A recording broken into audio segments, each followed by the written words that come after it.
አቡነ ፍራንሲስ የማህበራዊ ትስስር ገጻቸውን ለመጨረሻ ጊዜ የተጠቀሙት ከድካማ እረፍታቸው አንድ ቀን ቀደም ብሎ የበዓለ ትንሣኤ በዓልን በማስመልከት ሲሆን በዚህ መልእክታቸው ጌታ ኢየሱስ ክርስቶስ ተነስቷል። እነዚህ ቃላት የመኖራችን አጠቃላይ ትርጉምን ይይዛሉ።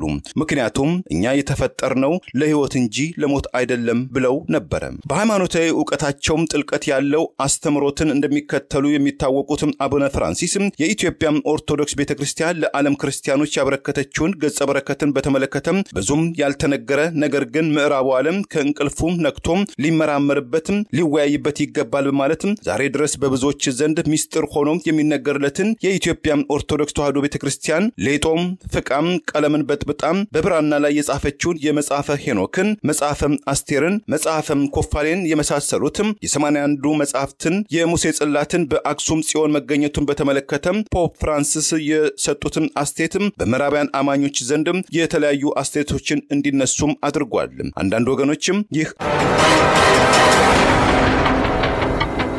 ቅዱስ ፓትርያርክ አቡነ ማቲያስን በቫቲካን በማግኘት ያነጋገሩት አቡነ ፍራንሲስ በዓለም ላይ የሚካሄደው የንጹሃን ሰዎች እልቂት በተለይ በክርስቲያኖች ላይ የሚደርሰው ግድያ በደልና ግፍግፊት እንዳሳሰባቸው በአብሮነትም መኖር ወሳኝነት እንዳለው መክረዋል። እኛም ከሚሊዮን አንድ የሚያደርጉ ነገሮች ይበዛሉ። የተገፉ ወገኖችን ህመም በጋራ ልንጋራ ይገባል። የቀደመም ክርስቲያን አባቶች በደም በህይወት መስዋዕትነት በመክፈል ለክርስትና እምነትና ቤተክርስቲያን መሰረት መሆናቸው ፖፕ ፍራንሲስ ለብፁዕ አቡነ ማቲያስ ጋር በነበራቸው ቆይታ መናገራቸው ተዘግቧል። ከ3 ዓመት በኋላ እንደ ፈረንጆቹ አቆጣጠር በ2019 ሁለቱ የሃይማኖት አባቶች በተገናኙበት ወቅት በኢትዮጵያ ስለሚታየው አመጻም ጦርነት የክርስቲያኖችም ስቃይና መከራም ዙሪያ በጋራም ጸልየዋል መክረዋል። ከዓለም የካቶሊክ እምነት 272 ሚሊዮን ወይም 1/5ኛው አማኝ የሚገኝበት የአፍሪካ አህጉርን ከ10 ጊዜ በላይ የጎበኙት ልዩ ትኩረትም የሚመለከቱት አቡነ ፍራንሲስ በጎረቤትም ደቡብ ሱዳን በኮንጎ በሊቢያ በኢትዮጵያ የሚታየው ጦርነት የእርስ በርስ መተላለቅ አመጻም እንዲቆም በተለያዩ ጊዜያት ድምጻቸውን ከፍ አድርገው በርካታዎች ለተገፉ ሰዎች ጠበቃም የድምጽ አልባዎች ድምጽ የሰብዕና መለኪያ የፍትህ የዲሞክራሲ የከባቢ አየር እንክብካቤ አርበኛ የመንፈሳዊ አባትም ተምሳሌት ሲሉ ይጠሯቸዋል ያወድሷቸዋል። ባለፈው ሰኞ በበዓለ ትንሣኤ ማግስት ከዚህ ዓለም ድካም በ88 ዓመታቸው ያረፉት የሮማ ካቶሊካዊት የሃይማኖት አባት የነበሩት አቡነ ፍራንሲስ ከደቡብ አሜሪካ አርጀንቲና ዋና ከተማ ቦነስ አይረስ ተወልደው ከ1 ቢሊዮን 4 በላይ ተከታዮች ያላት የካቶሊካዊት ቤተክርስቲያን ላለፉት 12 ዓመታት በአስቸጋሪ ሁኔታ ውስጥ የመሩት አቡነ ፍራንሲስ የመጀመሪያው የቤተክርስቲያኒቱ ደቡብ አሜሪካዊ አባት ሲሆኑ ፍራንሲስ የሚለውን መጠሪያን በመውሰድ የመጀመሪያው የቤተክርስቲያኒቱ መሪ መሆናቸው ተመልክቷል። ብዙም አጀባም ቢሮክራሲ የማያበዙት ነገሮችን ቀለል አድርገው ነገር ግን በቁም ነገር ላይ ጥቁሩን ጥቁር ነጩን ነጭ በማለት በኑሯቸው እጅግ ዝቅተኛ የሆኑ ሞደስት ላይፍም መኖርን የሚመርጡት አቡነ ፍራንሲስ የሃይማኖት ሆነ የፖለቲካም የድርጅት መሪም ሲባል እንደ ጌታ ኢየሱስ ክርስቶስ አስተምሮት ዝቅ ብሎ ከፍ ማለትን እንጂ ከስልጣን ከተያዘ በገዢውና በተገዢው በአማኙና በተከታዮቹ ያለው ግንኙነት የሰማይና የምድር እንዲሆን እንደማይፈቅዱ ብዙዎችም ይመሰክሩላቸዋል። የሁለተኛ ደረጃ የኬሚስትሪ ትምህርታቸውን በዲፕሎማ በማጠናቀቅ በነገረ መለኮት ዲግሪ ያገኙት ስነ ጽሑፍና ስነ ልቦና ያስተማሩት በዓለማዊ ስማቸው ጆርጅ ማሪዮ ቤርጎሊዮ ገናም ጨቅላ ታዳጊ ሳሉ በ13 ዓመታቸው ስራም እንዲሰሩም ይገፋፉ ስለነበረም በአንድ የሹራብ ፋብሪካ ውስጥ በጽዳት ሰራተኝነት ማገልገላቸው ከጽዳት ሰራተኝነቱም በተጓዳኝ በአንድ የምሽት ክበብ ውስጥ በጥበቃ ስራም በአንድ የምግብ ማቀነባበሪያ ፋብሪካ ፉድ ፕሮሰሲንግ ፋክተሪ ውስጥ በቀን ሰራተኛ መስራታቸውን በመበልጸግም ዙሪያ ስራም ክቡርነትም እንዳለው በአንድ ወቅት በሮማ ከሚገኙ ቤተክርስቲያን ተከታዮች ዘንድም ለአነሳሳቸው አስተያየትም ሰጥተዋል። የዛሬ 12 ዓመትም የቀድሞ ሊቀ ጳጳስ አቡነ ቤኔዲክት ቤተክርስቲያኒቱም ታሪክ ከ1415 ኤሮፓ ቁጥጥር ወዲህ ባልተለመደ ሁኔታ በጤና ምክንያት ስልጣኔን በቃኝ በማለትም ስልጣን መልቀቃቸውን ተከትሎ በእግራቸው የተተኩት አቡነ ፍራንሲስ ለወትሮውኑ ይከተሉት የነበረው ቀለል ያለ የህይወትም ቀመርን ተግባራዊ ለማድረግ በማለትም የተዘጋጀላቸውን ዘመናዊ ሊሞዚ መኪናም ከመጠቀም ከተቀሩት የሃይማኖት አባቶች ካርዲናሎች ጋር በአውቶቡስ መጓዝን መምረጣቸው ቀደም ሲል በአርጀንቲና ውስጥም ካርዲናልና ሊቀ ጳጳስ በነበሩበት ወቅት በህዝብ አውቶቡሶች በባቡር አዘወትረው መመላለሳቸው ወደ ቫቲካንም ሲመጡ በአንደኛ ወይም በቢዝነስ ክላስ ሳይሆን በመደበኛ የኢኮኖሚ ክፍል በመቀመጥ መጓዛቸው ይህ ልምዳቸውንና አቋማቸው በተለያዩ አገራት ጉዟቸው መንጸባረቁ ብዙዎች ከርሳቸው እንዲማሩ እርሳቸውም ቆም ብለው እነርሱም ራሳቸውን ቆም ብለው እንዲፈትሹም አስገድዷቸዋል አሊያም ተጠየቃይ መልእክትም አስተላልፈዋል። ብዙን ጊዜ የፕሮቶኮል የፎቶ አነፍናፊዎች ወይም ፓፓራዚዎችን መዋከብን የማይመቻቸው አቡነ ፍራንሲስ ጋዜጠኞችን እንኳን ለማነጋገር ቀጠሮ እንደማዘባዘቡ ሲጠይቋቸው ሲያነጋግሯቸው ከሚዲያዎች ጋር ገደብ ለሌለው ሰዓትም ተቀምጠው በማንኛውም ጉዳይ መነጋገርን እንደሚደፍሩ አንዴም ጋዜጠኛን ካመኑ እርሳቸው ሁኔታዎችን እንደሚያመቻቹም ከአንዴም ሁለቴ ያነጋግሯቸው ጋዜጠኞችም ሰሞኑን እማኝነታቸውን ሰጥተዋል። ባለፉት 12 ዓመታት 1.4 ቢሊዮን የካቶሊክ እምነት ተከታዮች አባት በመሆን ወደ 68 ሀገራት በመጓዝ የእግዚአብሔርን ቃል በመሪዎችም በደሃዎች በተጎዱ ወገኖች ዘንድም በማሰረጽ ሐዋርያዊ ተልእኮ ያካሄዱት አቡነ ፍራንሲስ በጉዟቸው ላይ በአውሮፕላን ውስጥ በመንገድ ላይም ሆነ በአደባባይ ያገኟቸውን ሰዎችንም ቀረብ ብለው በማዋራት ቡራኬ በመስጠት እጅግ የተጎዱ ሰዎችን አክፈው በመሳም የህዝብ አባትነታቸውን በተግባር ማስመስከራቸውን ብዙዎችም ይመሰክሩላቸዋል። አቡነ ፍራንሲስ የመጀመሪያ ጉብኝታቸውን ያደረጉት ከጣሊያን ውጪም ሳይሆን እዚያው ጣሊያን ውስጥም የምትገኘው ከዚህ ቀደም እንደ ፈረንጆቹ አቆጣጠር በ2013 ከ368 በላይ ኢትዮጵያን ኤርትራውያንና ሶማሊያን እንጀራና ሰላም ፈላጊዎች የተሳፈሩበት ጀልባም ተገልብጦ የሰጠመበት ዓለም ያዘነበት የአውሮፓ ህዝብም ያፈረበት የተሸማቀቀበት የ21ኛው ክፍለ ዘመን አሳዛኙ የሜዲትራኒያን ባህር አደጋም ተብሎ በታሪክ ጥቁር መዝገብ የተከተበውን የላምፔዱሳ ደሴትን በመጎብኘት በሺዎች የተቆጠሩ ወንድ ሴትና ህፃናት ስደተኞችን አይዟችሁ በዚህ ፍትህ እኩልነት በጎደለው ዓለም የተገፋችሁ ቢመስላችሁ በእግዚአብሔር መንግስት ግን ብርቅዬ ልጆች ናችሁ በማለትም አጽናንተዋቸዋል። ከዚህም በተጨማሪ የዓለም መሪዎችና ፖለቲከኞችም ድንበሮቻቸውን በሮቻቸውን ኬላዎቻቸውን በስደተኞች ላይ እንዳይዘጉ አጽንኦት የሰጡትም አቡነ ፍራንሲስም ለቀድሞው የአሜሪካ ፕሬዝዳንት ባራክ ኦባማም ሆነም ለተከታያቸው ለፕሬዝዳንት ዶናልድ ትራምፕ ሁላችንም በዚህ ዓለም ስደተኞች ነን አሜሪካም ቢሆን የስደተኞች አገር ነች በማለትም መገለል በመንፈሳዊም ሆነ በሞራላዊ ዓለም ተቀባይነት የሌለው ኃጢያት መሆኑን ተናግረዋል። በእነዚያም 12 ዓመታት በአመት በአማካኝ 4 የውጪ አገራት ጉብኝት ያደረጉት አቡነ ፍራንሲስ ስለ ፍትህ፣ ስለ ሰላም፣ ስለ መቀራረብ ኢንክሉዥን እና ፍቅርም ለአጠቃላይ የሰብአዊ ፍጡር ወሳኝነትም መክረዋልም ዘክረዋልም ሰብከዋልም። የምዕራቡ ዓለም በተለይ አውሮፓም ከመንፈሳዊ እሴት ወደ ዓለማዊ እሴትም ባዘነበለበት በዚህም ወቅትም በካቶሊክ ቤተክርስቲያን ውስጥም በአንዳንድ የሃይማኖት አባቶችም ከወሲባዊ ጉዳይ ጋርም በተያያዘ የቤተክርስቲያኒቱን ስምና ክብርን በመጥፎ ጎን እንዲነሳ ማድረጋቸው በስፋት በሚነገርበትም በዚህም አንገብጋቢ ወቅትም ጦርነት መለያየት በነገሰበት በዚህ ወቅትም አቡነ ፍራንሲስ ሁኔታዎችን ሳይሸፋፍኑ ለሁሉም መሰረቱ የጠብ ግድግዳ መገንባትም ሳይሆን የሰላምና የፍቅር ድልድይ መዘርጋት ዋንኛ መፍትሄ ነው በማለትም ሰብከዋልም አስተምረዋልም። ከበለጸጉት አገር ከምድረ አሜሪካ እስከ ካናዳ በታጣቂዎችም ከሚዘወሩት ደቡብ ሱዳን፣ ኮሎምቢያና ኢራቅ አልፎ 1500 ብቻ ምዕመናን ያላትን ሞንጎሊያ ድረስ በመጓዝ አባታዊ ምክርና ማጽናናት የሰጡት አቡነ ፍራንሲስ በእግዚአብሔር ዘንድ ሁሉም የሰው ልጆችም እኩል መሆናቸውን እግዚአብሔርም ከተገፉት ወገኖችም እንደሚቆም በተግባር ማስመስከራቸውም ተነግሮላቸዋል።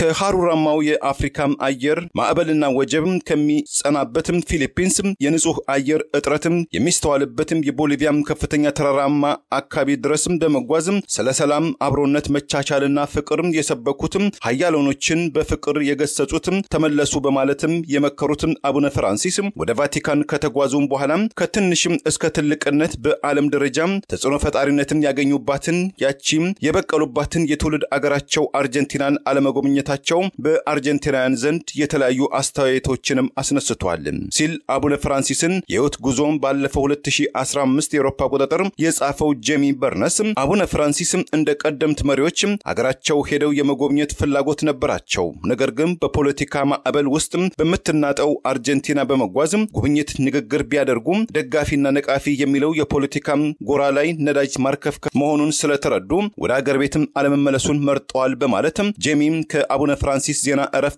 ጥቂት ሳምንታት ቀደም ብሎ ለሮይተርስ የዜና አገልግሎት አስተያየቱን አጋርቷል። የሃይማኖት ገደብ የአመለካከትም ግንብን ብዙም የማይደግፉት አቡነ ፍራንሲስ በፖፕነታቸው ኢራቅን፣ የተባበሩት አረብ ኤሚሬትን፣ ባህሬን፣ ሞንጎሊያን የመሳሰሉ አገራትን በመጎብኘት የመጀመሪያው ካቶሊካዊ ፖፕ መሆናቸውም ታውቋል። አቡነ ፍራንሲስን በአንድ ወቅት የምድራችን የሰይጣን ተወካይ በማለት ከስነ ምግባርም ሆነ ከፖለቲካዊ ልህቅና ያፈነገጠም ትችት የሰነዘሩባቸው የአገሪቱን ምጣኔ ሀብትን ለማረጋጋት በማለት ከረር ያሉ ውሳኔዎችን በመከተል የሚታወቁት የአርጀንቲናው የወቅቱ ፕሬዝዳንት ጃቪየር ሜሌ ወደ ስልጣን ከመጡ በኋላ የቀደመው ጸረ አቡነ ፍራንሲስ አመለካከታቸውን በመጸጸትም አንስተዋል። ዜና ረፍታቸውንም በተመለከተ ዛሬ ፖፕ ፍራንሲስ ጆርጅ ባርጌሊዮ ማረፋቸውን በመስማቴ በእጅጉም አዝኛለሁ፣ ልቤም ተሰብሯል። አሁን አባታችን በሰላም እረፉ በማለት በማህበራዊ ትስስር ገጻቸው አጋርተዋል። በተፈጥሯቸው ቀልድን የሚያዘወትሩት አቡነ ፍራንሲስ ባለፈው ዓመት ከ15 አገራት የተውጣጡ ከ100 በላይ ታዋቂ ኮሜዲያኖችን በቫቲካን ሲቲ አስተናግደዋል። በዘወትርም ጸሎታቸው ውስጥ አቤቱ ጌታ ሆይ ጥሩ ቀልድም ስጠኝ በማለት ይጸልዩ እንደነበር ለታዋቂዎቹም ኮሜዲያን አቡኑ መንገራቸውም ተዘግቧል። ለማህበራዊ ሚዲያም ተጠቃሚነትም ቀረቤታ ያላቸው አቡነ ፍራንሲስ በቀድሞው ትዊተር በአሁኑ ኤክስ ገጻቸው የሚከታተሏቸው ከ50 ሚሊዮን በላይ ተከታዮች ያላቸው ሲሆን ይህም መልእክትም በእንግሊዝኛ፣ በስፓኒሽኛ፣ በጣሊያንኛ፣ በፈረንሳይኛ፣ በአረብኛ፣ በጀርመንኛ፣ በፖላንድኛ የሚተላለፉም ሲሆን አቡነ ፍራንሲስ የዓለም ህዝብን በቀላሉ ለመድረስ አንዱ መንገድ መሆኑን ጠቅሰው ነገር ግን ቴክኖሎጂ ለዘመናትም ሲወርድ ሲዋረድ የመጣውን የሰው ልጆችም ቀጥተኛ ግንኙነትን ንግግሮችና ቀረቤታን ሊተካም እንደማይገባም በቅርቡ አጽንኦትም ሰጥተዋል። አቡነ ፍራንሲስ የማህበራዊ ትስስር ገጻቸውን ለመጨረሻ ጊዜ የተጠቀሙት ከድካማ እረፍታቸው አንድ ቀን ቀደም ብሎ የበዓለ ትንሣኤ በዓልን በማስመልከት ሲሆን በዚህ መልእክታቸውም ጌታ ኢየሱስ ክርስቶስ ተነስቷል፣ እነዚህ ቃላት የመኖራችን አጠቃላይ ትርጉምን ይይዛሉ፣ ምክንያቱም እኛ የተፈጠርነው ለህይወት እንጂ ለሞት አይደለም ብለው ነበር።